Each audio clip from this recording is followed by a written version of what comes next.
Assam CSC গাইডৰ অন্য এটা ভিডিঅ'লৈ বন্ধুসকল আজি PM কিষাণ হিতাধিকাৰীসকলৰ বাবে এটা ডাঙৰ সুখবৰ লৈ আহিছোঁ কাৰণ PM কিষাণ সন্মান নিধি যোজনাৰ 23 নম্বৰটো ইনষ্টলমেণ্ট আজি আবেলি 3:45 ৰিলিজ কৰা হ'ব বুলি প্ৰধানমন্ত্ৰী নৰেন্দ্ৰ মোদীয়ে ঘোষণা কৰিছে। এই ইনষ্টলমেণ্টৰ জৰিয়তে দেশৰ কোটি কোটি কৃষকৰ বেংক একাউণ্টলৈ ডাইৰেক্ট বেনিফিট ট্ৰেন্সফাৰ অৰ্থাৎ DBTৰ মাধ্যমেৰে 2000 টকা ট্ৰেন্সফাৰ কৰা হ'ব। মোৰ স্ক্ৰীনত দেখিব পাইছে বন্ধুসকল যে माननीय प्रधानमंत्री श्री नरेंद्र मोदी द्वारा PM किसान सम्मान निधि की 3वीं किस्ती की तहत 20 जून 2026 दोपहर 3:45 में आप लोगों का अकाउंट में ये पैसा आएगा। ठीक है, तो बंधुসকল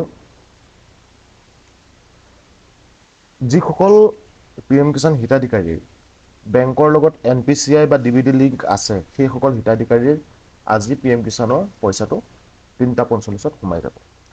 বহুসকল বন্ধুৱে মোক প্ৰশ্ন সুধি আছিলে যে যদি EKYC কৰা নাই বা ফাৰ্মাৰ ৰেজিষ্ট্ৰি কৰা নাই তেন্তে 2000 টকাটো পাব নেকি?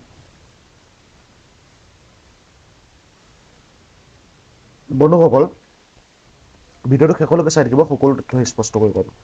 প্ৰথমে জানি লওঁ PM কিষাণ 23rd ইনষ্টলমেণ্ট কেতিয়া আহিব। বন্ধুসকল PM কিষাণ 23rd ইনষ্টলমেণ্টটো আজি 3:45 প্ৰধানমন্ত্ৰী নৰেন্দ্ৰ মোদীয়ে অনুষ্ঠানৰ জৰিয়তে ৰিলিজ কৰিব। ঠিক আছে, মোৰ স্ক্ৰীনত দেখিবলৈ পাইছে বন্ধুসকল আজি 3:45 আপোনালোকৰ PM কিষাণৰ 23 নম্বৰটো ইনষ্টলমেণ্ট আপোনালোকৰ একাউণ্টলৈ আহিব। ঠিক আছে, ইনষ্টলমেণ্ট ৰিলিজ হোৱাৰ পাছত বেনিফিচিয়াৰীসকলৰ একাউণ্টলৈ ক্ৰেডিট হোৱাটো আৰম্ভ হ'ব। ঠিক আছে, কিছুমান বেংক একাউণ্টত লগে লগে ক্ৰেডিট হ'ব পাৰে আৰু কিছুমানৰ বেংক একাউণ্টত প্ৰায় 24 ঘণ্টা সময় লাগিব পাৰে। এতিয়া জানো আহক আটাইতকৈ গুৰুত্বপূৰ্ণ কথাটো, বন্ধুসকল EKYC নকৰা কৃষকসকলে আজি ইনষ্টলমেণ্ট পাব নেকি? বন্ধুসকল উত্তৰটো হৈছে বেছিভাগে নাপাব, কাৰণ চৰকাৰে PM কিষাণৰ বাবে EKYC বাধ্যতামূলক কৰিছে। যদি আপোনাৰ ষ্টেটাছত EKYC পেণ্ডিং দেখুৱাই আছে তেন্তে আপোনাৰ পেমেণ্ট হ'ল থাকিব পাৰে। বা বন্ধুসকল যদি কিবা কাৰণত আপোনালোকে EKYC কৰা নাই কিন্তু 23 নম্বৰটো ইনষ্টলমেণ্ট আপোনালোকৰ একাউণ্টত আহিলে সেইবুলি আপোনালোকে নাভাবিব যে EKYC নকৰিলে হ'ব, কিন্তু 24 নম্বৰ ইনষ্টলমেণ্টটো আপোনাৰ একাউণ্টত নাহিব, 100% নাহে বন্ধুসকল, কাৰণ EKYCটো একদম মেণ্ডেটৰী কৰি দিছে। সেয়েহে যিসকল কৃষকে এতিয়াও EKYC সম্পূৰ্ণ কৰা নাই তেওঁলোকে অতি সোনকালে CSC চেণ্টাৰ বা PM কিষাণ পৰ্টেলৰ জৰিয়তে EKYCটো সম্পূৰ্ণ কৰি লওক। EKYC কেনেদৰে কৰিব মোৰ এইটো চেনেলতে ভিডিঅ' আপলোড কৰা আছে, আপোনালোকে সেই ভিডিঅ'টো চাই পেলাই নিজে কৰিব পাৰিব। এতিয়া আহোঁ বন্ধুসকল ফাৰ্মাৰ ৰেজিষ্ট্ৰিৰ কথা। বন্ধুসকল এইবাৰ বহু ৰাজ্যত ফাৰ্মাৰ ৰেজিষ্ট্ৰি বা ফাৰ্মাৰ ID ভেৰিফিকেশ্যন আৰম্ভ হৈছে। বহু কৃষকে চিন্তা কৰিছে ফাৰ্মাৰ ৰেজিষ্ট্ৰি নকৰিলে কি ইনষ্টলমেণ্ট বন্ধ হৈ যাব নেকি?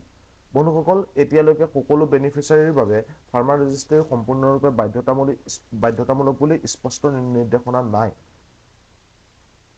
সেয়েহে কিন্তু ফাৰ্মাৰ ৰেজিষ্ট্ৰিটো সম্পূৰ্ণকৈ কৰি থোৱাটো ভাল।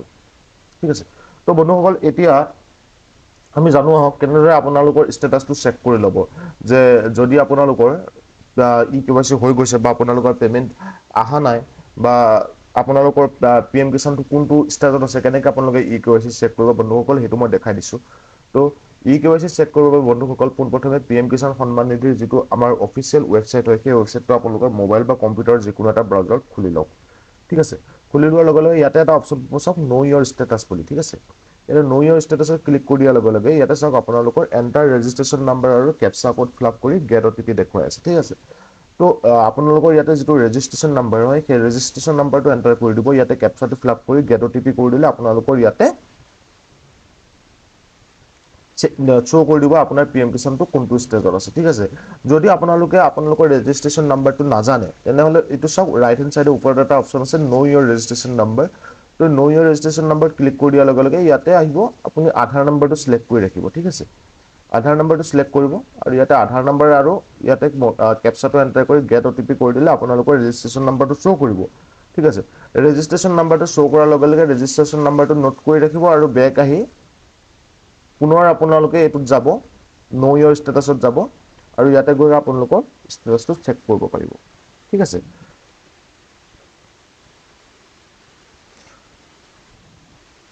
যদি ষ্টেটাছত পেমেণ্ট ছাকচেছ দেখুৱায় তেনেহ'লে চিন্তা কৰাৰ বন্ধুসকল কোনো প্ৰয়োজন নাই। কেইঘণ্টামানৰ ভিতৰত আপোনালোকৰ যিটো 2000 টকা হয় সেইটো আপোনালোকৰ একাউণ্টত ক্ৰেডিট হৈ যাব। যদি FTO জেনেৰেটেড দেখুৱায় তেন্তেও পেমেণ্ট প্ৰচেছত আছে, আৰু যদি EKYC পেণ্ডিং বা লেণ্ড চিডিং পেণ্ডিং দেখুৱাইছে তেন্তে হ'লে অতি সোনকালে আপোনালোকে এই সমস্যাটো সমাধান কৰিব লাগিব, নহ'লে আপোনালোকৰ পি এম কিষাণৰ যিটো পইচা আহিছিলে সেই পইচাটো ঘূৰি যাব পাৰে।